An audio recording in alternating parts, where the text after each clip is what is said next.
Ali selaku bagian dari unit pengelolaan dana perumahan di dalam Diklat ya Pak ya, kalau nggak salah seperti itu.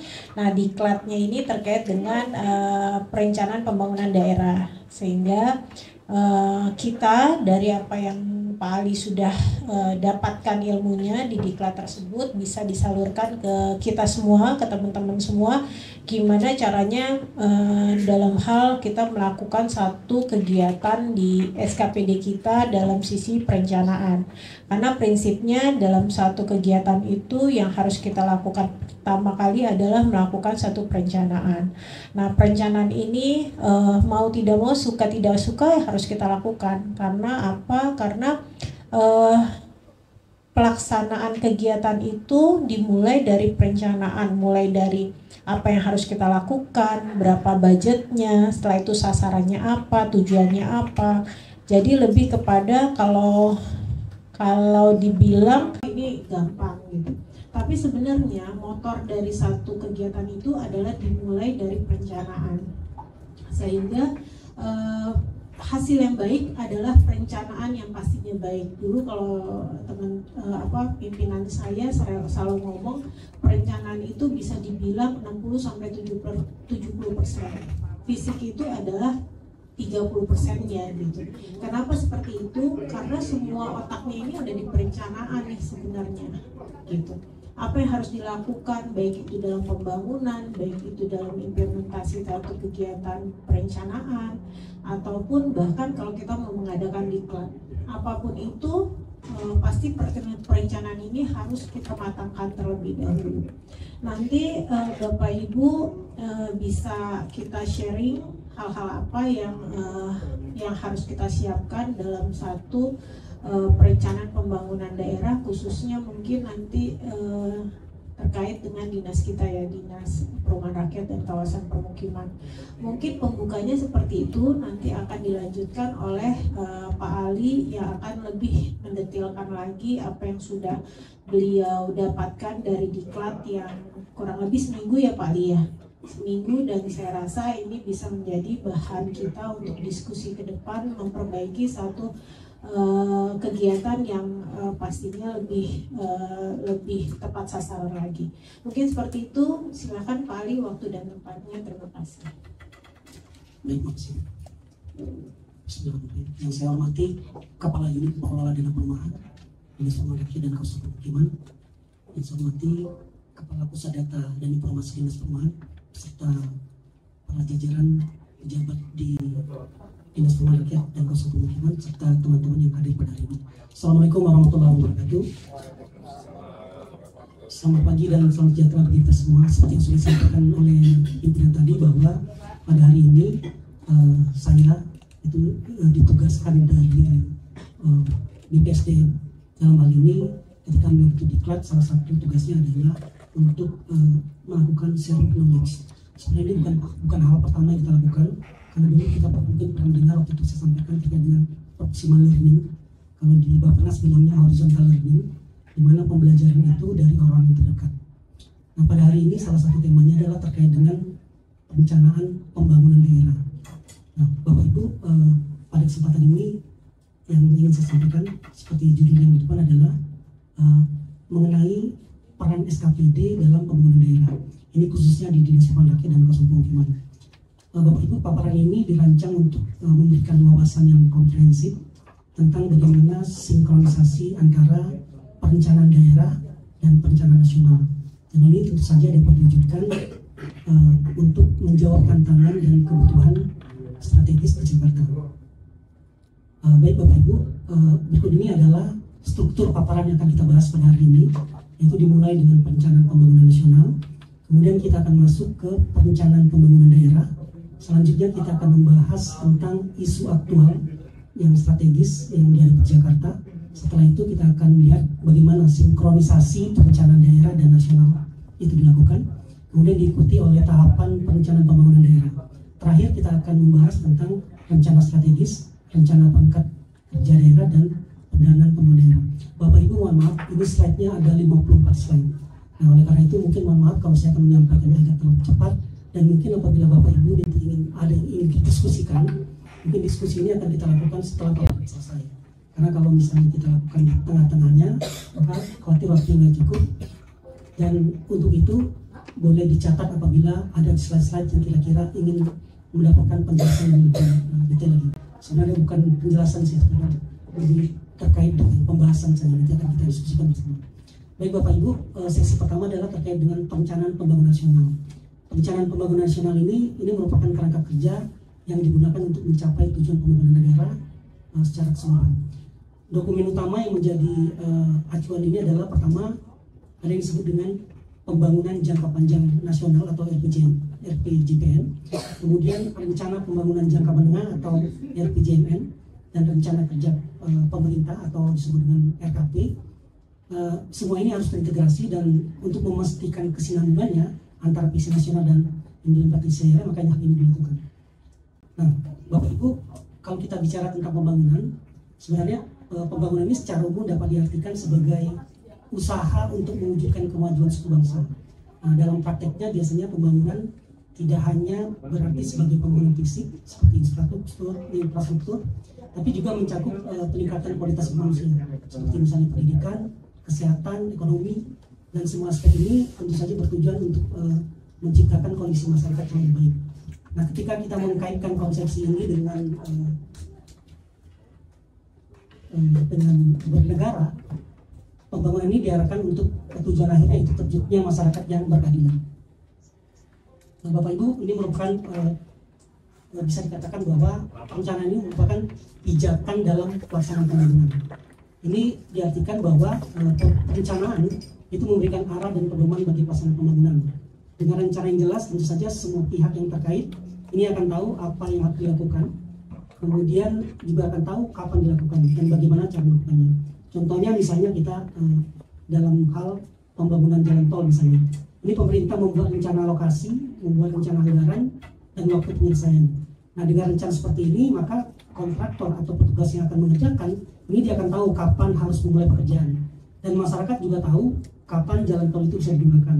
Kemudian terkait dengan efektif, efisien, tentu saja dengan perencanaan ini, maka sumber-sumber daya yang ada itu bisa dimaksimalkan dengan perencanaan matang, sehingga tidak misalnya terjadi pembelanjaan yang berlebihan apabila tidak dilakukan perencanaan matang. Kemudian juga memaksimalkan hasil pembangunan. Sebagai contohnya adalah ketika pemerintah ingin membangun sebuah sekolah, sekolah itu tentu dibangun di tempat yang strategis misalnya.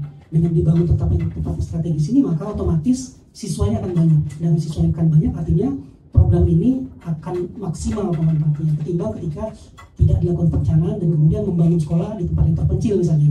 Setelah dibangun maka tidak ada yang anak yang bersekolah di sana.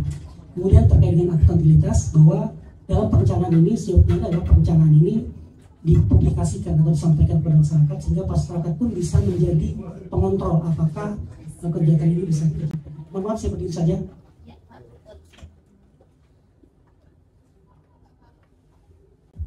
Bapak Ibu, ini kalau kita lihat dari negara kita, negara Kesatuan Republik Indonesia, bahwa presiden itu memegang kekuasaan pemerintah itu disebutkan dalam pasal 4 Undang-Undang 45. Di mana tujuan negara adalah melindungi segenap bangsa Indonesia, membangun kesejahteraan, mencerdaskan kehidupan bangsa dan hidup masyarakat kita lebih. Dan ini juga untuk pelaksanaan ini, maka pemerintah sebenarnya tidak bisa kerja sendiri. Pemerintah kemudian memberikan otonominya kepada daerah. Dikeluarkan yaitu ada di pasal 18 kemudian bahwa NKRI dibagi atas daerah provinsi dan provinsi itu dibagi kabupaten dan kota. Otonomi menjadi upaya mempercepat tercapainya tujuan negara dan perkataan pemerintah. Nah, negara itu kan bentuknya bendera. Nah, kalau pemerintah itu dia dipersonifikasikan. Personifikasikan itu artinya seolah-olah pemerintah itu adalah orang. Jadi ada sesuatu entitas yang mengerjakan pekerjaan itu disebut dengan pemerintah. Jadi pemerintah sebagai personifikasi negara dia bertanggung jawab untuk melaksanakan pembangunan. Jadi pemerintah itu bertanggung jawab untuk melaksanakan pembangunan. Kemudian juga memberikan pelayanan kepada masyarakat dan pemberdayaan masyarakat. Bapak Ibu, kalau kita bicara tentang pembangunan nasional, sebenarnya sudah ada Undang-Undang 25 tahun 2004. Ini mengenai sistem perencanaan pembangunan nasional, di mana dalam sistem inilah dibentuk pembangunan nasional itu upaya-upaya apa yang dilaksanakan, bahwa segala komponen bangsa harus mengikuti perencanaan ini. Kemudian dalam pembangunan nasional juga menggunakan prinsip demokrasi dan prinsip kebersamaan keadilan. Bapak Ibu, ini tujuan perencanaan pembangunan nasional pertama adalah mendukung koordinasi antar pelaku pembangunan, Jadi antar pelaku pembangunan dikoordinasikan. Kemudian menjamin terciptanya integritas, sinkronisasi, sinergi baik antar daerah, antar ruang, antar waktu. Jadi sistem perencanaan ini dibuat agar terjadi integrasi dan sinkronisasi. Jadi antar daerah ketika membuat perencanaan, provinsi berencana, kemudian nasional membuat perencanaan, itu perencanaannya harus terintegrasi. Kemudian menjamin keterkaitan konsistensi antara perencanaan, penganggaran, pelaksanaan, dan pengawasan. Kemudian mengoptimalkan partisipasi masyarakat, menjamin tercapainya penggunaan sumber daya yang efektif, efisien, dan berkeadilan.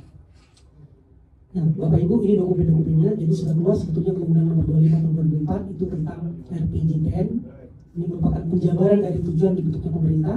Kemudian ini dijawantahkan dengan Undang-Undang Nomor 17 2007 tentang RPJPN.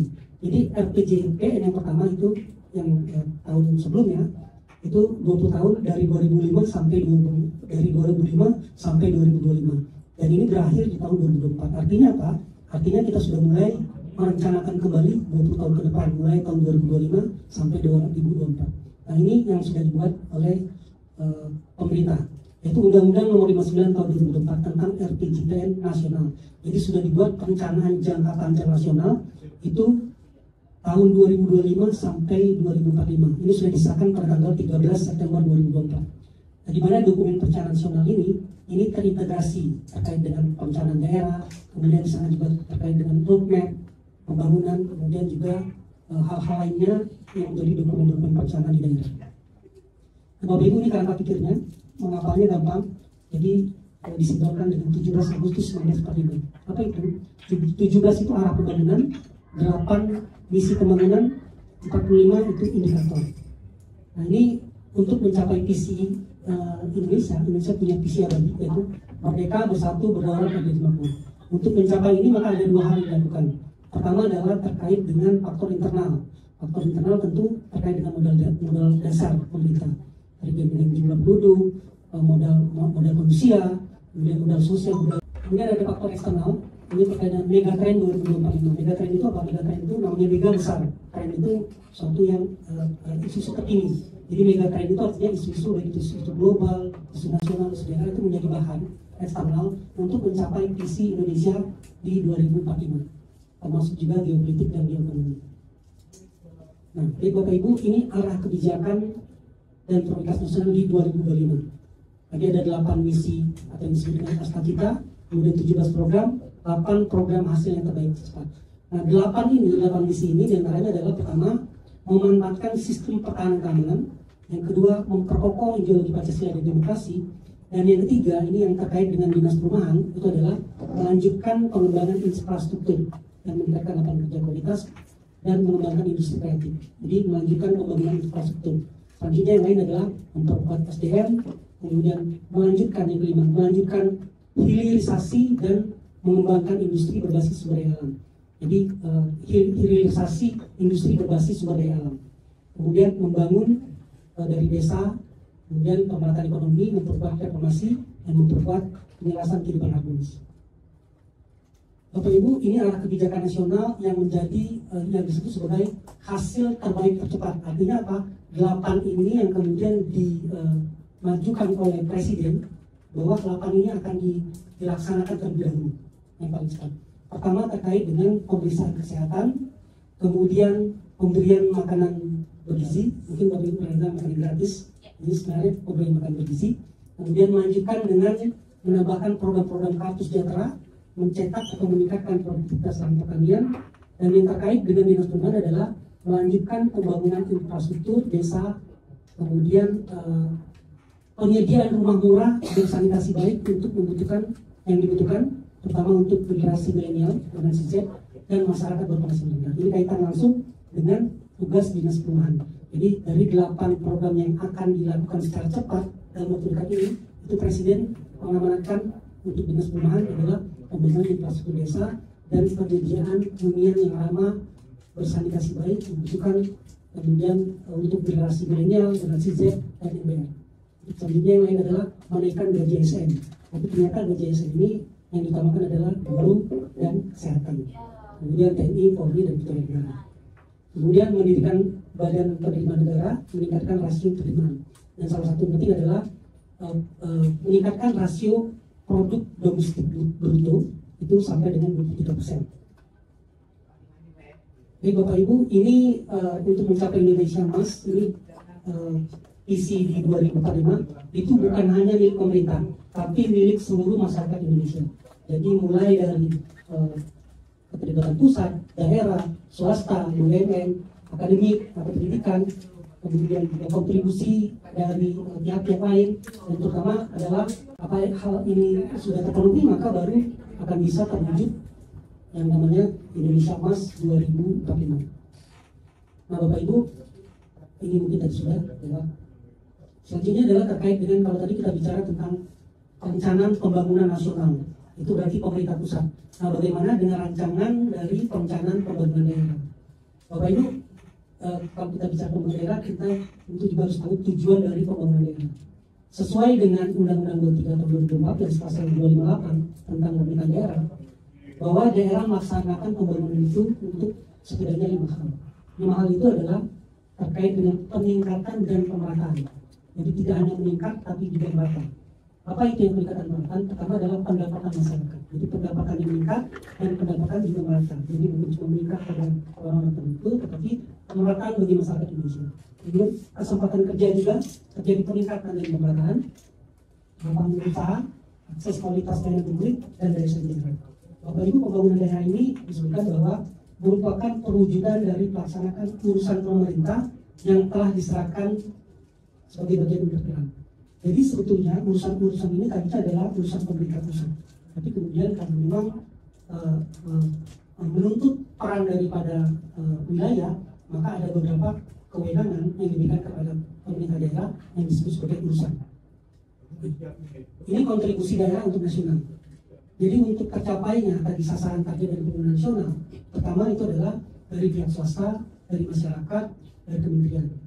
Kemudian juga dari pemerintah daerah. Jadi bukan hanya pemerintah daerah yang untuk menjawab dari tujuan nasional, tapi semua pihak yang berada di Indonesia itu bertanggung jawab untuk melaksanakan sasaran dan target. Nah, selain melaksanakan urusan pemerintah sesuai dengan kewenangannya dalam rangka mewujudkan tujuan pembangunan, juga diharuskan untuk berkontribusi pada pencapaian target pembangunan nasional. Jadi apa yang kita lakukan di daerah itu sebetulnya juga secara otomatis untuk mencapai target secara nasional. Nah, baik Bapak Ibu, kalau kita bicara tentang pemerintahan daerah, sebetulnya yang disebut dengan pemerintahan daerah itu adalah pertama pemerintah daerah sendiri atau Pemda. Itu seperti Pemda itu pemerintah daerah. Nah, satu lagi adalah Dewan Perwakilan Rakyat. Dewan Perwakilan Rakyat ini juga sebenarnya sebagai unsur penyelenggara pemerintah. Jadi sama, Dewan Perwakilan Rakyat merupakan unsur penyelenggara pemerintah, Pemda juga merupakan unsur penyelenggara pemerintah. Nah ini penyelenggaraan urusan pemerintah ini menurut asas otonomi dan tugas pembantuan dengan prinsip otonomi dengan akan saya jelaskan pada slide berikut. Nah ini yang disebut urusan pemerintah. Jadi dalam urusan pemerintahan itu artinya pemerintah pusat mempunyai kewenangan, kemudian urusan itu dibagi-bagi. Pembagiannya itu secara garis besar dibagi menjadi 3. Pertama adalah urusan pemerintah yang bersifat absolut. Absolut itu artinya kewenangan penuh berada di pemerintah pusat. Misalnya terkait dengan pertahanan, Pemda itu nggak mengurusi masalah pertahanan.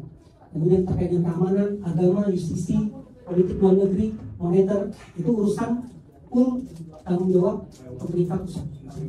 Kemudian ada namanya urusan pemerintah umum, kemudian ada namanya urusan konkluen. Konkluen itu bagi 2, wajib dan pilihan. Untuk wajib itu bagi 2, pelayanan dasar, non pelayanan dasar. Pelayanan dasar dan non pelayanan dasar itu pembina umumnya itu Kemendagri. Jadi semua aparatur pemerintah itu pembina umumnya adalah Kemendagri. Tapi ketika sudah bicara teknis, bicara kesehatan, maka Kementerian Kesehatan, Perumahan, Kementerian Perumahan, pembina teknis. Pelayanan dasar yang masuk dalam pelayanan dasar adalah termasuk pendidikan, kesehatan, sosial, itu sebenarnya dari teknis. Kalau teknis itu terkait seperti pemberdayaan wanita dan sebagainya. Nah Bapak Ibu, apa relevansinya antara urusan pemerintah daerah dengan yang di atas? Yang di atas ini adalah sebenarnya tujuan dari global, Jakarta global. Kalau kita lihat salah satunya adalah refugee environment. Itu adalah ketersediaan perumahan. Nah ini ternyata sejajar seiring dengan tugas tupoksi dari Dinas Perumahan Rakyat dan Kawasan Pemukiman. Jadi bersinergi itu antara tujuan Jakarta sebagai kota global dengan tugas dari urusan pemerintah daerah. Dan saya baru bicara tentang satu ini saja ini sebenarnya. Sebenarnya dinas-dinas lain juga apa yang dilakukannya itu berkaitan dengan tujuan nasional dan mencapai tujuan global. Selanjutnya kita akan bicara tentang isu terkait dengan strategi di Jakarta. Jadi tadi pertama kita bicara tentang pembangunan secara nasional, kemudian secara pemerintah daerah, kemudian kita lebih spesifik lagi, kita ingin melihat bagaimana kondisi isu-isu di Jakarta yang kemudian ini akan menjadi bahan ketika kita akan membuat perencanaan di DKI Jakarta. Nah Bapak Ibu, Jakarta itu luasnya 664,78 km. Ini cukup luas sebenarnya, tapi kalau dibandingkan dengan Singapura itu agak mirip-mirip sedikit. Singapura itu negara, tapi kita Jakarta adalah kota, tapi hampir-hampir mirip ukurannya. Kemudian luasnya Selatan 5.800. Kemudian kependudukannya, kepadatan penduduk 15.000 jiwa. Ini termasuk padat sebetulnya. Kemudian jumlah populasi 10.000. Jumlah populasi 10.000 ini pada malam hari. Tapi kalau pada siang hari itu dibagi 30.000. Kenapa? Karena terbalik. Kalau malam hari itu 10.000. Tapi kalau siang hari 30.000. Kenapa? Karena siang hari itu Mas Boji kawal dia dari Bogor sini, kemudian Mbak Caca dari Bekasi sini, saya dari Tangerang sini. Jadi di siang hari jumlahnya itu 30.000. Jadi beban Jakarta itu berapa pada siang hari. Tapi kalau malam tenang gitu. Cuma 10 juta. Ini misalnya. Kemudian ada fasilitas kesehatan, fasilitas pendidikan. Nah, Bapak Ibu, yang menjadi isu lagi terkait dengan dinas perhubungan adalah bahwa tata guna lahan di Jakarta itu 50% itu sudah berdiri perumahan, 50%. Kemudian juga permukiman kumuh di Jakarta itu 9,23%. Itu kondisi di Jakarta. Ruang terbuka hijau 5,21. Ini sangat kecil Bapak Ibu, karena standarnya itu kota-kota di dunia itu 15 sampai dengan 20%. Itu kotanya. Kita cuma 5%, jadi masih kecil. Kemudian ini Global City yang tadi ada kaitannya dengan pemerintah daerah. Di indeks Global City itu Jakarta masuk urutan ke-74 dari 150 kota. 156 kota. Kalau Global Power Index itu 45 dari 40 kota. Global Liability Index berarti.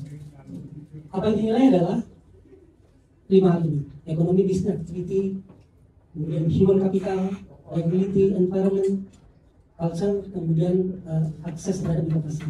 Nah, terkait dengan dinas perumahan, ini yang liability, environment. Kelengkapan infrastruktur dasar perkotaan, kemudian pola hidup, kelengkapan infrastruktur. Nah, Bapak Ibu, ini yang disebut dengan Global City Index. Kalau kita bicara tentang Global City Index, ini Indonesia atau Jakarta itu masuk ke peringkat 74 dari 150 negara. Ini turun terus. Dulu di 2015 kita urutan ke 54. Lama turun, mati turun. Apa yang dinilai dari Government City Index ini? Yang dinilai itu ada 5. Pertama, aktivitas bisnis, modal manusia, pertukaran informasi, pengalaman budaya, dan tingkat politik. Yang paling parah penurunannya adalah terkait di modal manusia. Jadi di modal manusia ini kita turun sampai dengan poin min 23. Jadi ini bukan ukurannya tetapi rankingnya. Dari ranking 61 modal manusia menjadi ranking 84. Jadi turun terus. Ini kondisi di Jakarta saat ini. Nah, ini isu strategis. Ini cara memunculkan isunya itu. Beberapa masalah, kemudian dicari akar masalahnya dengan menggunakan causal law. Kemudian ditemukanlah isu strategis. Yang pertama adalah isu strategisnya di 2025 sampai 2009. Pertama adalah modal manusia. Kita kalau biasanya isu-isu negatif, ini kita ke arah positif supaya lebih bersemangat untuk melaksanakannya. Pertama adalah modal manusia tinggi dan masyarakat madani. Isunya. Kedua adalah pemerataan dan kebermanfaatan hasil pembangunan, perekonomian produktif, kompetitif dan efektif, penggerakan manusia, barang dan informasi optimal. Yang kelima, infrastruktur kota yang layak dan berkelanjutan. Ini yang menjadi tugas dinas perumahan. Ekosistem yang seimbang, pemerataan dinamis. Selanjutnya adalah sinkronisasi perencanaan daerah dengan perencanaan kota. Tadi kita sudah bicara tentang perencanaan nasional, sudah bicara tentang perencanaan daerah, kita sudah bicara tentang sumber-sumber yang ada di DKI Jakarta. Sekarang kita akan lihat sinkronisasi antara perencanaan yang dibuat di Jakarta dengan perencanaan yang dibuat secara nasional. Nah ini Bapak Ibu. Ini sinkronisasi perencanaan daerah. di pasal 2 ayat 2 Undang-Undang 25 tahun 2024 bahwa setiap daerah harus menyusun rencana pembangunan daerah secara sistematik terpadu terhadap perubahan. Jadi ini dokumen-dokumen yang disusun setiap daerah. Pertama dokumen yang disusun itu adalah RPJPN. RPJPN itu adalah rencana pembangunan jangka panjang nasional. Itu selama 20 tahun. Kemudian di tingkat nasional juga setelah 20 tahun dibagi-bagi lagi menjadi 5 tahun 5 tahun. Itu disebut dengan rencana pembangunan jangka pendek nasional, jangka menengah nasional. Kemudian 1 tahunnya untuk nasional adalah rencana kerja pemerintah. Sementara untuk di daerah, di Provinsi DKI Jakarta, seiring dengan itu kita juga punya perencanaan. Perencanaan jangka panjang 20 tahun itu disebut dengan RPJPD, rencana pembangunan jangka panjang daerah. Kemudian setelah itu ada namanya rencana pembangunan perangkat daerah, rencana kerja perangkat daerah. Nah, ini dibuat secara sinergis dan pembuatannya itu harus mengacu kepada program nasional. Bagaimana cara mengacunya? Ini ada instrumennya.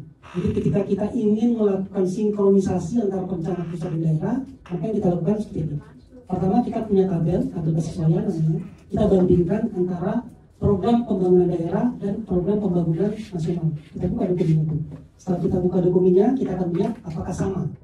Kalau misalnya sama, berarti program pembangunan daerah itu mendukung sasaran program nasional. Kalau kita buka berbeda, kita lihat lagi berbedanya ini apakah masih ada hubungannya. Kalau kita bahasanya mungkin cocok logi sebetulnya. Tapi mungkin bahasanya berbeda, tapi maksudnya sama. Nah itu masih bisa dipertimbangkan. Jadi kalau ada perencanaan daerah yang kemudian kita lihat di perencanaan nasional nggak ada, kita cari hubungannya. Kalau masih ada hubungannya, itu masih bisa. Adakah relevansinya dengan program itu?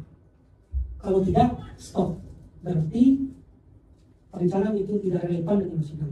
Tapi kalau masih ada hubungannya, maka harus diakomodir. Kenapa? Karena itu artinya ada dua. Dia bisa secara langsung sama dengan apa yang direncanakan nasional, atau bisa jadi masih ada hubungannya dengan apa yang dilakukan secara nasional. Nah, Bapak Ibu, ini perencanaan pembangunan disesuaikan dengan kewenangannya. Maka rencana pembangunan nasional tadi ada RPJPN, ada RPJPDN, ada RKP. Kemudian di daerah ada RPJPD, ada RPJMN, ada RKPD. Nah, semua ini bisa dilaksanakan tentu dengan melakukan perencanaan awal dengan pengumpulan data dan sebagainya. Cara-caranya adalah menggunakan pendekatan pertama teknokratik, kemudian partisipatif, politis, atas bawah itu top down, bawah atas bottom up. Jadi ada ini tata cara bagaimana kemudian kita sebelum membuat perencanaan kita bisa menggunakan teknokratik, kita ahli kumpulkan, kemudian partisipatif, orang-orang yang stakeholder yang terlibat kita kumpulkan juga, kita cek dengan secara politis. Atas bawah itu artinya kita sudah punya konsep perencanaan, kemudian kita fasilitasi masyarakat agar apa yang kita sampaikan itu bisa dipahami oleh masyarakat dan pada akhirnya masyarakat menganggap bahwa itu adalah program dari masyarakat. Atau bottom up itu dari masyarakat, kita kumpulkan seperti apa permasalahan mereka, kita kumpulkan dan kita sesuaikan dengan program yang kita buat. Nah ini kemudian dirumuskan secara transparan, responsif, efisien, efektif, akuntabel, partisipatif, tentu dan tadi. Nah, Bapak Ibu, ini pendekatan yang disampaikan tadi. Jadi ada dua pendekatan yang dilakukan ketika membuat perencanaan. Kalau dari sisi proses itu ada namanya teknokratik. Teknokratik itu berarti SKPD dan orang-orang ahli dikumpulkan. Teknokratik ini akan dilakukan maka secara substansif mungkin akan dapat. Kalau partisipatif dilaksanakan dengan melibatkan berbagai pendekatan politis, kemudian pendekatan tes bawah. Nah yang paling penting juga Bapak Ibu, kalau secara substansi itu artinya isi dari perencanaan itu. Kalau yang tadi proses itu bagaimana perencanaan itu sampai. Nah kalau ini adalah bagaimana isi dari perencanaan itu. Isi dari perencanaan itu dibuat ada 4 skema. Pertama bisa dengan pendekatan tematik. Pendekatan tematik itu misalnya di daerah pesisir, programnya program pesisir. Di daerah laut, program laut. Di daerah pertanian, tematik. Holistik, secara holistik itu ketika melihat suatu permasalahan, maka permasalahan itu dilihat secara keseluruhan dan bisa dilihat satu titik saja. Kemudian pendekatan integratif artinya bahwa kegiatan itu nggak hanya dilakukan sendiri, jadi pihak-pihak lain juga harus terkait dengan itu. Kemudian pendekatan spasial itu sesuai dengan tata ruang yang sudah dibuat. Ini pendekatannya mungkin sama saja, Bapak Ibu, ada teknokratik, politis, partisipatif, atas bawah, dan spasial. Ini konsep pengembangan spasial, salah satu tadi ada spasial, itu pertama adalah digital development oriented, kemudian self-sufficient neighborhood, dan transit oriented planning. Mungkin kita sudah sebut dari ini, dan untuk dinas perumahan, itu masuk yang lebih mendekati adalah di self-sufficient neighborhood dan transit-oriented development. Nanti kita akan jelaskan di slide berikutnya. Pertama, TOD. Di TOD ini sebenarnya sudah dibuat perencanaan. Jadi yang garis-garis merah itu adalah kawasan TOD. Nah, yang di garis-garis kuning itu zona pengendalian. Jadi tidak hanya berorientasi pada TOD saja, kemudian daerah-daerah penyangga TOD juga harus difasilitasi. Kenapa? Karena jangan sampai orang diharapkan melintasi jalur tersebut, tapi di jalur tersebut tidak dilengkapi dengan hal-hal pendukung. Misalnya kita menyediakan jalan raya yang harus dilewati, tapi di situ juga harus ada tempat peristirahatan, tempat hal-hal lainnya. Jadi itu disebut dengan zona pengendalian. Nah, ini mendukung standar minimal dari kawasan TOD. Salah satunya adalah penyediaan hunian terjangkau. Itu salah satu faktor yang mendukung atau faktor yang diperlukan untuk program TOD. Kemudian dari sisi self-sufficient neighborhood ini yang terkait dengan dinas perhubungan adalah terkait dengan lingkungan permukiman yang menerapkan konsep inklusif, ramah difabel, dan ketahanan bencana. Selanjutnya adalah tahapan. Bagaimana sih tahapannya? Tadi kita sudah bicara tentang konsep apa tadi? Pertama nasional, kemudian konsep daerah, kemudian kita bicara tentang isu aktual yang ada di Jakarta, kemudian kita sudah melihat antara sinergi antara daerah dan nasional. Nah, ini adalah bagaimana sih tahap-tahap rencananya. Tahapnya tadi sudah kita bahas sepintas. Untuk rencana pembangunan daerah itu ada namanya RPJPD. RPJPD ini menjabarkan visi, misi, arah kebijakan dan sasaran untuk 20 tahun. Ini ditetapkan dengan perda paling lama 6 bulan setelah RPJPD periode sebelumnya berakhir. Jadi kalau periode sebelumnya berakhir di 2025, maka 6 bulan sebelumnya itu RPJPD sudah dibuat. Kemudian RPJMD ini rencana 5 tahunan, jangka menengah. Ini menjabarkan tentang visi, misi, program kepala daerah. Jadi ini dilakukan setelah ada kepala daerah. Berarti bagi daerah-daerah karena sekarang pemilihan serentak, jadi banyak daerah yang belum punya kepala daerah, maka otomatis RPJMD-nya belum dibuat. Kenapa? Karena belum ada visi dan misi. Nah, visi dan misi ini ditetapkan dengan perda paling lama 6 bulan setelah kepala daerah terpilih dilantik. Jadi kalau dia sudah dilantik, paling lambat itu 6 bulan setelah dilantik harus dibuat perda tentang RPJMD. Karena isinya adalah janji-janji kepala daerah ketika mereka kampanye itu disahkan ke dalam RPJMD. Kemudian ada namanya RKPD, ini penjabaran RPJMD yang membuat ancaman untuk 1 tahun, itu ditetapkan dengan perda juga. Kemudian ada namanya Renstra. Renstra itu dibuat oleh kepala daerah seperti di dinas semua Renstra. Jadi kalau dinas-dinas semua Renstra itu sebenarnya visinya adalah visi provinsi, bukan visi dinas. Kalaupun dinas membuat visi harus sama dengan daerah. Karena sebetulnya yang bertugas untuk membuat visi itu adalah adanya di RPJMD, mimpi-mimpinya atau janji-janjinya kepala daerah. Kalau dinas akan merealisasikan mimpi-mimpi itu ke dalam Renstra, mulai dari tujuan, sasaran, program. Itu dengan perda. Kemudian ada Renja yang dibuat secara 1 tahun. Kalau Renstra itu 5 tahun. Kalau Renja 1 tahun setiap tahun. Bapak Ibu, ini timeline-nya, penyusunannya. Pertama ada minta persiapan, ada penyusunan manual, kemudian forum perangkat daerah, tanggal-tanggalnya sudah ada juga semuanya, dan ini sudah dilalui. Mudah-mudahan dikaji, kita juga sudah disahkan. Kemudian yang ini nanti bisa dibaca saja sedikit. Ini visi misi RPJPD 2025-2045 adalah Jakarta kota global yang maju, berkeadilan, berdaya saing, dan berkelanjutan. Kalau kita bicara visi, mungkin kalau teman-teman yang PNS udah paham, kalau teman-teman yang nonton ini mungkin pernah juga ya. Di swasta ada kan visi itu mimpi. Jadi mimpi kita ke depan. Jadi kalau mimpi itu dalam satu organisasi, semua orang harus tahu. Yang samanya tahu. Ibaratnya kita naik mobil, naik bus, kita masuk tapi kita nggak tahu tujuan. Nah, diharapkan adalah semua orang yang berada di bus itu tahu tujuan. Oleh karena itu kita harus tahu. Visi ini berubah-ubah setiap 5 tahun. Kenapa? Karena seperti tahun ini atau tahun sebelumnya, ada yang tahu nggak visi DKI Jakarta? Jakarta maju, lestari dan budaya, yang masyarakatnya terlibat dalam keberadaban, keadilan, dan kesejahteraan bagi semua. Apa yang saya sampaikan adalah visi itu harus dibuat, komponennya harus masuk ke visi utama. Jadi kalau visi 2025 ini ada kata berkeadilan, ada daya saing, ada berkelanjutan, maka visi 5 tahunnya setidak-tidaknya ada 2 komponen. Jadi nyambung, jangan sampai visinya ke mana, visi yang panjang yang mana, visi yang 5 tahun yang mana, nggak boleh. Minimal ada 2 komponen yang masuk. Nah, misinya ada 8, kemudian sasaran pokok 17, dan sekali lagi saya katakan visi ini sangat penting lagi. Bahkan saya masih ingat visi sebelum gubernur yang sebelumnya. Ada masih ingat? 10 tahun yang lalu. Visi yang 10 tahun itu, visinya adalah Jakarta baru, kota modern yang tertata rapi, menjadi tempat hunian yang layak dan manusiawi, memiliki masyarakat berkebudayaan, dan dengan pemerintahan yang berorientasi pada pelayanan publik. Jadi visi itu memang harus tahu. Sama kayak kita naik bus. Kalau kita naik bus, kita nggak tahu kemana tujuan, kita bingung. Jadi kalau organisasi punya visi, semua orang setidak-tidaknya kalau nggak hafal ya nggak bisa. Minimal kita harus hafal. Visi ke depan nanti kita ada rencana. Kemudian terkait dengan misi, ini yang sangat dekat kaitannya dengan development, itu adalah misi kelima, 6, 7, dan 8. Yaitu mewujudkan Jakarta yang layak huni, kemudian mewujudkan pembangunan wilayah Jakarta yang merata dan berkeadilan, mewujudkan infrastruktur Jakarta berkualitas, mewujudkan pembangunan Jakarta yang bersinergi. Ini terkait semua dengan ini. Kemudian ini lini masa penyusunannya. Saya kira sudah tadi.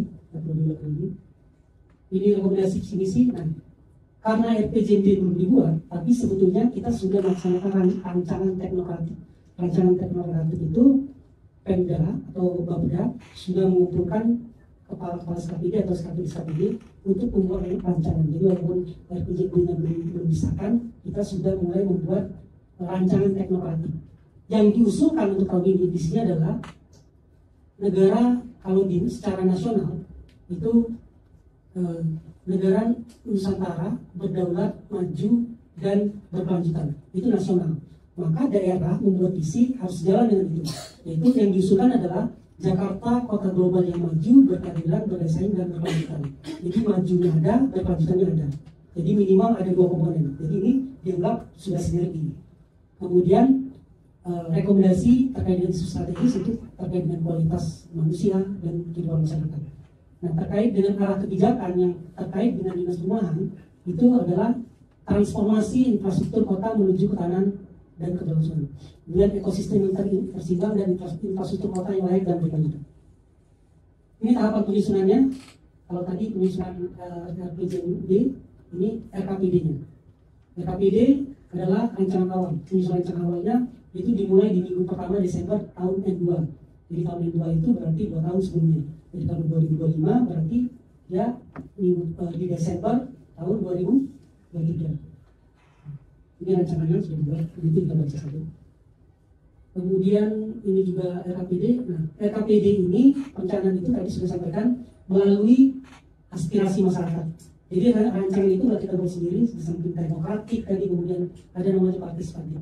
Nah, terkait dengan partisipatif itu adalah juga aspirasi masyarakat. Aspirasi masyarakat itu ada 3. Pertama melalui musrenbang, kemudian reses DPR, kemudian melalui usulan konsumen. Kalau musrenbang itu ada tahapannya mulai dari usulan yang ditingkat dari mulai RT, RW, kelurahan, nanti kalau kelurahan sistemnya anggotanya dari RT dan nah, setelah dibuat baru sampai ke dinas. Dari dinas nanti melihat mana yang sesuai dengan program dinas.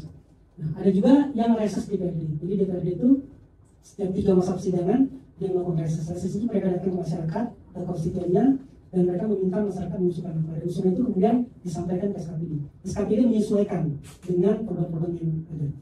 Kemudian yang ketiga adalah usulan langsung. Jadi di luar usulan tersebut bisa usulan langsung. Misalnya masyarakat bersurat kepada DPR, masyarakat bersurat pada gubernur, dan itu bisa masuk juga ke dalam pergerakan aspirasi masyarakat.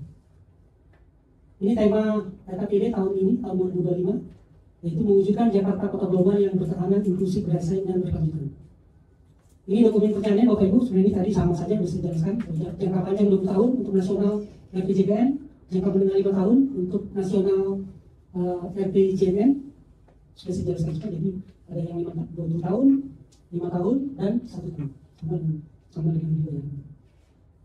Nah, ini rencana strategis dan rencana angkat daerah. Untuk rencana strategis tadi saya sampaikan bahwa isinya adalah tujuan sasaran program. Dan kegiatan-kegiatan ini tentu saja sudah terukur. Untuk mengukurnya itu ada yang namanya indikator kinerja. Indikator kinerja ini diukur dari input, kegiatan, keluaran, output, dan dampak. Apa itu? Input itu apa yang digunakan dalam bekerja, sumber-sumber daya. Jadi seperti konsumsi, snack, petugas, peralatan pekerja, dan anggaran itu masuk dalam input. Kalau dalam komputer itu istilahnya materi yang kita ketik dalam itu. Soalnya kita punya buku, kita salin. Berarti yang inputannya adalah materi-materi itu yang akan diinput. Kemudian setelah itu bahan yang sudah kita input dikelola oleh prosesor namanya. Prosesor itu istilahnya sama dengan kegiatan, itu kegiatan-kegiatannya. Kemudian selanjutnya adalah keluaran. Keluaran itu adalah apa yang dihasilkan deadline-nya. Keluaran itu artinya sesuatu yang bisa langsung diukur. Misalnya kegiatannya adalah sosialisasi. Apa yang langsung bisa diukur? Jumlah pesertanya misalnya. Berapa kali? Itu namanya output. Kalau outcome, hasil dari itu. Setelah dia dilakukan sosialisasi kepada 100 orang, hasilnya apa? Misalnya kontak meningkat dan sebagainya. Sementara kalau impact itu bukan hanya dari satu outcome, misalnya di beberapa outcome. Jadi outcome yang satu, yang dua, tiga, kemudian baru mencapai. Nah, jadi dia banyak faktor-faktor lain yang masuk selain dari outcome tersebut. Kemudian ini saya kira akan kalau bisa perlu disebutkan, akan bisa disampaikan. Nah, selanjutnya yang terakhir adalah terkait dengan pendanaan pembangunan daerah. Terkait dengan pendanaan ini, Bapak Ibu, ini kebutuhan DKI Jakarta apabila untuk mencapai kota global. Yang harus dikeluarkan, harus dimiliki adalah sebanyak 657 triliun. Kalau ada uang 657 triliun ini, maka proses untuk mencapai kota global bisa. Nah, terkait dengan dinas perumahan, itu dibutuhkan anggaran untuk rumah susun dan peningkatan kualitas pemukiman itu sebesar 47 triliun. Kalau sekarang kita akan dilaksanakan semuanya, jadi satu periode itu habis uangnya semua untuk dinas perumahan. Kami ini untuk jangka panjang. Dari mana uangnya? Uangnya bisa dari APBN, bisa dari PBD, bisa dari KPBU, bisa dari pinjaman daerah, bisa juga dari optimalisasi pemanfaatan aset. Untuk dinas perumahan 47 triliun. Bapak Ibu, ini dinas perumahan itu ketika membangun dia memerlukan banyak dana. Dan tadi 47 triliun itu bisa dihasilkan dari berbagai macam.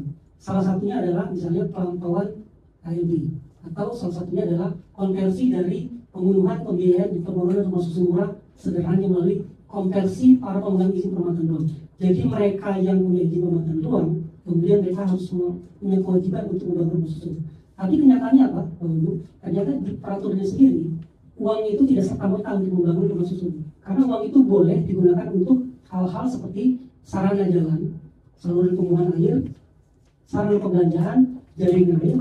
Jadi kalaupun itu sudah diplot, kita senangi ada anggaran nanti untuk terkait dengan pembangunan rumah susun dapat uangnya dari izin pemanfaatan ruang. Ternyata enggak juga.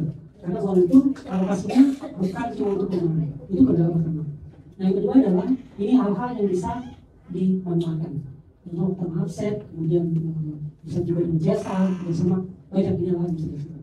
Nah ini salah satu contohnya Bapak Ibu. Ini anggaran yang tadinya katanya untuk penyediaan rumah susun milik atau sewa, tapi anggaran itu bisa diperjalikan, tapi digunakan untuk penataan stasiun tebet, penataan stasiun Manggarai, penataan stasiun Gondang, pemanfaatan pembangunan tempat ekopark, pembangunan jalur sepeda, penataan kawasan kota. Yang perumahannya mana? Belum. Mudah-mudahan ke depan kita bisa mengaplikasi DPR agar uang yang memang jujurnya untuk rumah susun milik dan rumah susun sewa tapi nyatanya enggak. Nah, infrastruktur mendukung, kemudian yang betul. Nah, mungkin demikian Bapak Ibu yang bisa saya sampaikan. Saya yakin apa yang saya sampaikan terlalu cepat. Oleh karena itu saya berharap akan ada banyak diskusi, dan dari diskusi ini saya bukan mengajari, tapi mungkin juga sekalian makin belajar dari informasi yang akan kami sampaikan. Demikian, lebih kurang saya mohon maaf apabila ada kata-kata yang salah. Wabillahi taufiq. Assalamualaikum warahmatullahi wabarakatuh. Silakan untuk silakan. Assalamualaikum warahmatullahi wabarakatuh. Terkait apa yang sudah dipaparkan oleh Pak Ali, tadi dijelaskan juga salah satu rencana kerja pemerintah tahun 2025 sampai 2029 itu dengan menggunakan skema hilirisasi dan pengembangan industri. Kemudian yang jadi pertanyaannya, ini agak banyak pertanyaannya balik kalau yang pertama, apakah yang dimaksud dengan hilirisasi dan pengembangan industri? Kemudian yang kedua, bagaimana peran DPRKP terutama PDP ini di dalam hilirisasi dan pengembangan industri tersebut. Kemudian pertanyaan yang ketiga, apakah perlu adanya penyesuaian baik dari DPRKP dan maupun PDP untuk selaras dengan hilirisasi dan pengembangan industri tersebut? Kalau misalkan perlu adanya penyesuaian yang seperti apa? Terima kasih.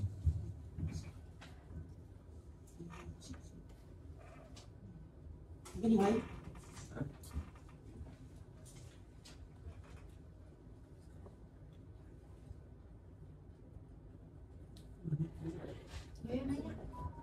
Silakan Mbak. Mungkin Pak Ali presentasi yang sangat bagus dan sangat kondusif. Saya ingin tanya pada Global City Index, salah satunya pembangunan manusia. Apa yang dimaksud pembangunan manusia dan bagaimana menghitungnya? Terima kasih. Mungkin dua pertanyaan dulu ya. Baik, terima kasih terkait dengan pertanyaan Mas Andri. Ini mungkin ada di slide 11. Itu tadi saya sampaikan bahwa visi Indonesia Maju itu ada 8 program hasil cepat terbaik. Di antaranya adalah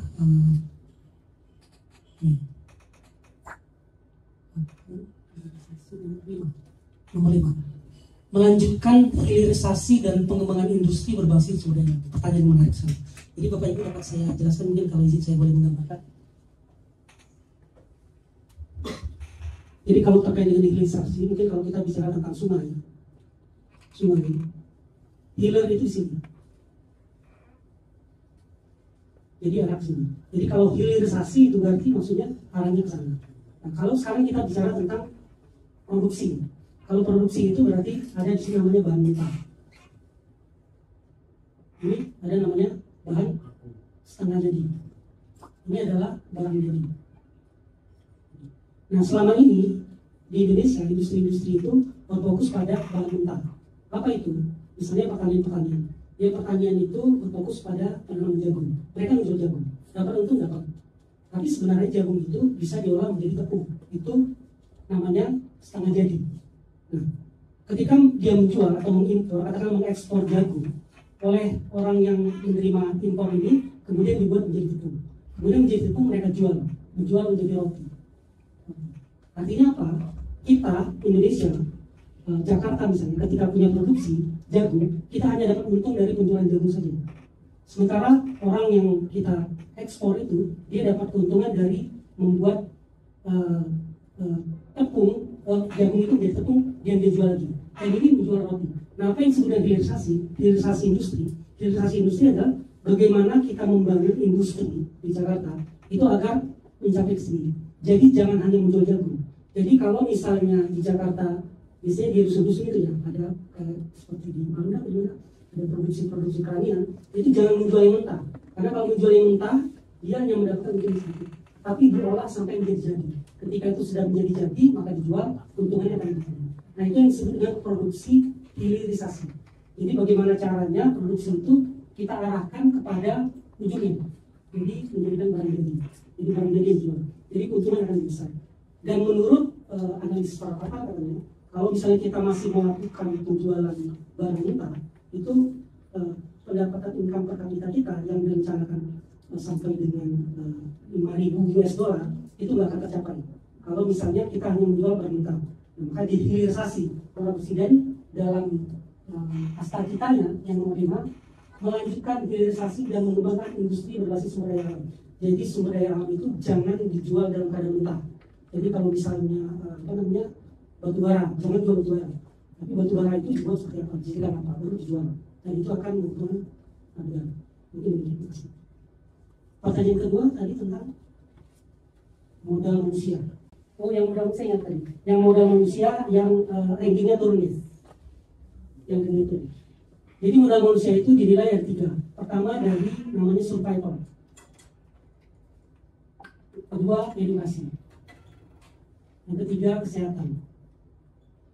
Survival ini usia 5 tahun. Edukasi itu sampai dengan 18 tahun. Kesehatan itu 16 sampai dengan 60 tahun. Apa yang saya sampaikan adalah kalau negara dengan indeks modal manusianya itu rendah, maka dia tidak memiliki investasi modal manusia. Apa itu? Penilaiannya itu 0 sampai 1, 0 sampai dengan 1. Kalau 1 itu artinya negara itu mampu untuk memiliki modal manusia sampai 18 tahun ke depan, maka dia akan menjadi investasi. Maksudnya seperti apa?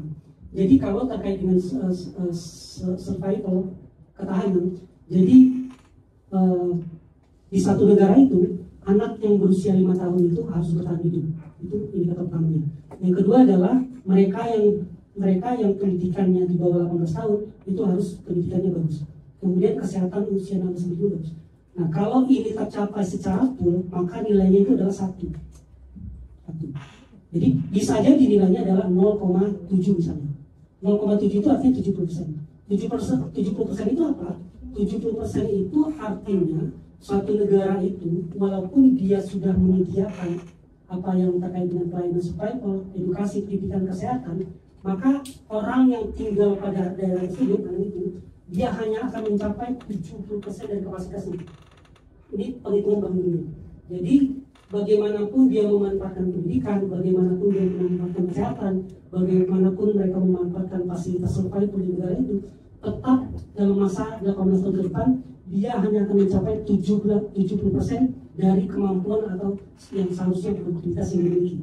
Jadi nggak bisa tercapai. Maka sebetulnya indeks ini bukan indeks manusia misalnya. Indeks manusia itu adalah indeks negaranya. Jadi kalau negaranya indeksnya 1, itu berarti semua orang yang lahir di negara itu, maka dia akan mencapai 100% kemampuannya terkait dengan pendapatannya. Karena 3 hal ini sudah dipenuhi oleh negara.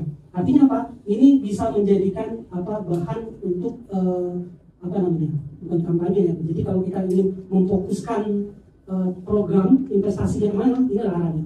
Investasi ke pendidikan, investasi kesehatan. Kenapa? Karena 18 tahun ke depan, kalau misalnya investasi ini berhasil, maka masyarakat itu dia akan mencapai produktivitas yang tertinggi. Jadi nilainya 0,1. 1 itu sempurna, belum ada negara sempurna. Indonesia atau Jakarta itu rencananya adalah Jakarta 0,8. Artinya 80%. Kita nggak berharap 100%. Bukan nggak berharap, kita harus melihat sumber-sumber yang tersedia. Jadi sumber-sumber yang saat ini memungkinkan hanya 80%. Itu cukup tinggi. Ini kan sumbernya. Yang lain ini? Ini dari Filipina sudah Bentar, saja. Iya, Pak. Ya, silakan. Baik, Assalamualaikum warahmatullahi wabarakatuh. Mohon izin Bapak Ibu, Pak Ali, tadi dijelaskan terkait beberapa kebijakan nasional. Bisa tolong dijelaskan Pak terkait meningkatkan rasio penerimaan negara terhadap produk domestik bruto di PDB. Terima kasih. Domestik bruto itu artinya rasio antara pendapatan dengan kemampuan belanja di suatu daerah. Itu rasio. Nah, bagaimana menghitungnya? Menghitungnya adalah pertama dari ada disebut dengan C, konsumtif. Kemudian ada G, government, belanja negara. Kemudian ada namanya ekspor. Kemudian ada impor. C tambah G tambah I, investment. Kemudian ditambah ekspor dikurang impor. Jadi PDB ini atau domestik bruto itu adalah penggabungan dari berapa konsumsi masyarakat itu, kemudian berapa belanja pemerintah, kemudian berapa investasi yang dilakukan oleh pemerintah dan masyarakat, kemudian berapa ekspor dan berapa impor. Ini menggambarkan belanja negara itu, belanja daerah itu. Kalau regional berarti belanja daerah, kalau nasional itu belanja nasionalnya. Nah, ini dibandingkan dengan pendapatan. Nah, kalau dibandingkan dengan pendapatan, maka sebetulnya ada batasan-batasannya. Kalau misalnya kita di tahun tadi yang saya paparkan berapa? 23%. 23% itu artinya maksudnya perbandingan antara pendapatan daerah dengan belanja daerah. Itu rasionya kita berharap 23%. Sebenarnya kalau secara nasional itu standarnya adalah 15%. 15%. Kita ngambil dua ini ada tengah-tengah. Di negara berkembang itu biasanya 15 sampai dengan 20%. Kalau di negara-negara maju itu biasanya di atas 25%. Ini dihasilkan dari perbandingan antara uang yang dia ada di negara tersebut dengan belanjanya. Nah, rasionya itu kalau misalnya di bawah 15% berarti negara itu daerah itu bangkrut. Tapi kalau misalnya di atas 15% untuk negara-negara berkembang ini sudah lumayan bagus, 15 sampai 20%. Kalau kita itu rencananya adalah targetnya 23%. Jadi tengah-tengah antara negara berkembang dan negara maju. Kalau negara maju itu di atas 25%. Itu dulu. Jadi ada dua, produk domestik bruto dengan produk regional domestik bruto. Kalau produk domestik bruto itu kita bicara tentang negara, tentang belanja negara, tentang uang yang ada negara dibelanjakan berapa. Kalau produk domestik bruto regional itu berarti Jakarta. Jadi berapa uang yang ada di Jakarta dibandingkan dengan konsumsi makanannya, investasinya, kemudian belanja pemerintah, kemudian ekspor impor kita tambahkan. Jangan sampai di bawah 15%. Terima kasih. Pak Ipul besok Pak Ipul nanti. Silakan. Ya. Jadi Pak, menanggapi tadi yang indeks pembangunan manusia, berarti kan ini indikator sebenarnya sejalan dengan rancangan RPJPD kita yang 2045 bahwa tingkat pertumbuhan penduduk kita itu diproyeksikan akan menurun karena meningkatnya fasilitas pelayanan kesehatan kita. Nah, yang saya mau tanya, seberapa optimis sih untuk rencana tersebut itu bisa berhasil? Terus yang kedua, karena pertumbuhan penduduk yang semakin turun, berarti kan mempengaruhi backlog perumahan kita yang mungkin kebutuhannya akan semakin rendah. Nah, menurut Pak, tanggapan Bapak seperti apa? Terima kasih. Terima kasih. Terkait dengan pertumbuhan penduduk, sebetulnya kalau menurut saya itu ada dua hal kemungkinan. Pertama, kalau ke penduduk itu dalam jumlah besar bisa terjadi dua hal. Bisa jadi merupakan keuntungan bagi negara atau daerah, bisa juga menjadi kerugian bagi negara. Kenapa? Karena pertambahan jumlah penduduk tidak diimbangi dengan kualitas penduduk. Itu justru akan menjadi beban. Misalnya pertambahan penduduk terus bertambah, tapi pendidikan tidak bertambah, kesehatan tidak bertambah, maka justru banyaknya jumlah penduduk itu menjadi beban negara. Tapi kalau pertambahan jumlah penduduk kemudian diiringi dengan peningkatan kesehatan, peningkatan ekonomi, peningkatan pendidikan, justru ini memang akan menjadi modal. Jadi saya sepakat sebenarnya kalau dua hal tersebut ditingkatkan, maka otomatis suatu negara atau suatu daerah itu akan mendapatkan modal yang baik untuk pembangunan di dunia. Mungkin begitu. Terima kasih. Terima kasih atas kesempatan. Tadi saya mencermati di slide ada jenis-jenis perencanaan ya Pak. Ada perencanaan yang sifatnya perencanaan spasial. Ini hal yang nanti akan dikembangkan Mbak Farah dan kawan-kawan. Ya, terkait ini mungkin cakupannya yang spasial. Sekarang saya lihat juga yang di RKP Prioritas Nasional ada terkait pengembangan infrastruktur, apakah yang juga dikembangkan ini mungkin agak sedikit nggak termasuk konteks atau di luar konteks yang terkait IKN gitu Pak. Mungkin ada sedikit insight dari Pak Ali seperti apa, apakah di dalam RPJMN yang 2025-2045 itu ada juga yang membahas terkait IKN. Seperti itu yang pertama. Kemudian yang kedua terkait tadi juga penyambung yang ditanyakan Pak Saiful, mungkin apakah juga terkait MBR ini juga ada mungkin ada disclaimer karena ada undang-undang kekhususan DKI. Mungkin saya juga belum terlalu melihat lebih dalam, apakah mungkin bisa antitesisnya di undang-undang kekhususan Jakarta itu Pak. Ya, terima kasih. Terima kasih. Seperti sudah kita sampaikan tadi bahwa dalam perencanaan Pemprov DKI Jakarta ada data-data atau informasi yang digunakan dalam pembentukan perencanaan. Yang pertama adalah informasi global, kemudian informasi nasional, kemudian isu-isunya. Nah, salah satu adalah terkait dengan informasi nasional, itu terkait dengan pemindahan ibu kota (IKN). Nah, dalam perencanaan jangka panjang nasional, memang IKN masuk ke dalam salah satu arah tujuan untuk dipersiapkan. Sementara di Jakarta sendiri, kita di dalam perencanaannya di sana lebih ke arah kota global. Sebenarnya kota global ini pun sekaligus merupakan jawaban ketika Jakarta ditinggalkan menjadi rencananya ibu kota pindah ke Nusantara. Jadi fokus Jakarta adalah penyediaan atau kesiapan terhadap kota global. Dan kesiapan kota global ini pun diharapkan juga dapat menjawab atau dapat mendukung terkait dengan lancarnya program-program nasional terkait dengan perpindahan penduduk. Sementara itu bisa saya sampaikan, Mas. Dan saya kira waktunya sudah cukup banyak, Bu. Mungkin kalau bagi ada teman-teman yang ingin bertanya lagi, mungkin nanti kita diskusikan di lain waktu. Saya ucapkan terima kasih atas masukannya. Demikian, Bu, Mas. Poin penting nih saat ini adalah kita dikejar dengan salah satunya adalah 3 juta rumah. Yang mau tidak mau ya program ini juga harus sama-sama kita sukseskan, dan mudah-mudahan ini bisa kita implementasikan dalam jangka waktu yang tidak terlalu lama ya, karena semuanya balik lagi ke aturan, dan ternyata aturan kita pun masih butuh penyesuaian lagi dengan program-program terbaru ke depan. Mungkin seperti itu teman-teman semua, terima kasih atas waktunya, dan mudah-mudahan kalau tadi masih ada pertanyaan yang penasaran gitu ya, Pak Ali ini sebenarnya belum jelas nih Pak Ali gitu ya, kami UPDP bahkan mungkin Pak Ali terbuka untuk hal-hal yang